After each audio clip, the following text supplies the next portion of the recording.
ఒకసారి ఫ్రూట్స్ తినే ముందు దాన్ని మంచిగా చూడండి బాగుందా లేదని చెప్పేసి. ఇవాళ పొద్దున్న చేసి టిఫిన్ పెడతాను నేను. తర్వాత డ్రాగన్ ఫ్రూట్ కావాలని చెప్పింది అనమాట. అందుకని చెప్పి కట్ చేస్తున్నాను. కట్ చేసిన వెంటనే చూసారు ఇక్కడ వైట్ పురుగులు ఎన్ని వచ్చినాయి బయటకు అసలు. ఇంకా తీసుకెళ్ళి వెంటనే డస్ట్బిన్లో వేస్తాను. దాని తర్వాత మధ్యాహ్నం అప్పుడు అనమాట ఈ అంకుల్ వచ్చారు. ఈయన ఏంటంటే పచ్చళ్ళు అమ్ముతారు అనమాట. పచ్చళ్ళు స్వీట్స్ అన్నీ అమ్ముతారు. హోమ్ మేడ్ అనమాట. టేస్ట్ చాలా బాగుంటుంది. నేనైతే ఈయన దగ్గర సున్నుండలు తీసుకున్నాను, పచ్చడి తీసుకున్నాను, చొక్కడి ప్యాకెట్ తీసుకున్నాను అనమాట. 350 అయింది మొత్తం నాకు. అసలు సున్నుండలు ఈయన దగ్గర ఉంటుందని తెలియదు నాకు. ఈయన చెప్పారనమాట సున్నుండలు ఉన్నమా టేస్ట్ చాలా బాగుంది తీసుకుంటామని చెప్పి. ఇంకా పావు కేజీ సున్నుండలు తీసుకున్నాను. పావు కేజీ 200 అనమాట సున్నుండలు అయితే. నేను అనుకుంటున్నాను ఎప్పటి నుంచి సున్నుండలు ట్రై చేద్దాం ఇంట్లో అని చెప్పేసి. కాకపోతే కొంచెం భయం అనమాట వస్తుందో రాదని చెప్పేసి. ఇంకా తీసుకుని ఇంట్లోకి వెళ్ళిపోయాము. సడన్గా పిల్లలకి అక్కడ వినిపిస్తుంది అనమాట గట్టిగా.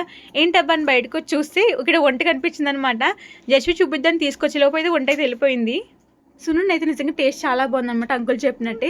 మీరు ఎప్పుడైనా వంట ఎక్కారా? వంట ఎక్కితే తప్పకుండా కామెంట్ చేయండి. ఇప్పుడు వచ్చిన వంట ఎక్కలేదన్నమాట. నాకు చిన్నప్పుడే భయం, ఇప్పుడు కూడా భయం అలాగే ఉంది. Subscribe please.